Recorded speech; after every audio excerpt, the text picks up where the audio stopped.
C'est au cours de l'année 1925 que Germaine Krull réalise la photographie Autoportrait à l'Icaret. C'est également cette année-là que la jeune femme s'installe à Paris. Germaine Krull fait partie des avant-gardistes des années 20-40 et reste l'une des artistes les plus connues de l'histoire de la photographie. Seulement, au-delà de son art, c'est toute sa vie qui pourrait ressembler à un roman photo épique, romanesque, aux rebondissements inattendus. Penchons-nous un peu plus sur ce destin hors du commun. Née en 1897, en Pologne, de parents allemands, Germaine étudie la photographie à Munich, fréquente les milieux bohèmes et épouse tout d'abord un anarchiste russe, Tobias Axelrod, en 1919. C'est alors qu'elle s'implique dans les luttes révolutionnaires de son époque, mais se voit contrainte de fuir rapidement à Berlin pour échapper aux répressions.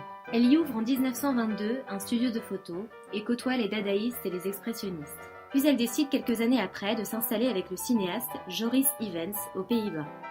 Germaine Krull poursuit son long périple et débarque à Paris en 1925. Elle y rencontre 2 ans plus tard Lucien Vogel, un homme de presse qui lance le magazine d'actualité Vue, constitué de reportages photos, pour qui elle publiera une 30aine de reportages.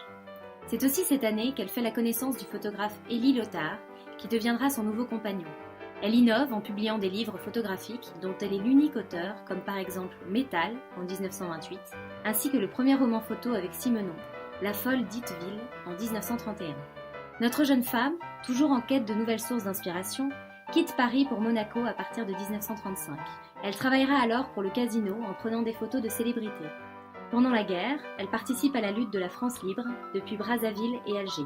Enfin, Germaine Krull rejoint l'Indochine en 1946 comme correspondante de guerre. Après un destin aussi extraordinaire, on ne pouvait qu'attendre une fin encore moins banale.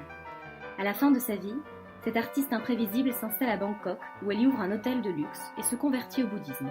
Germaine Krull fut une femme photographe à l'esprit rebelle, indépendante, engagée et voyageuse. Son engagement photographique ne relevait pas d'une revendication esthétique ou artistique, comme le surréalisme notamment. Pour Germaine Krull, le vrai photographe, c'est le témoin de tous les jours, c'est le reporter.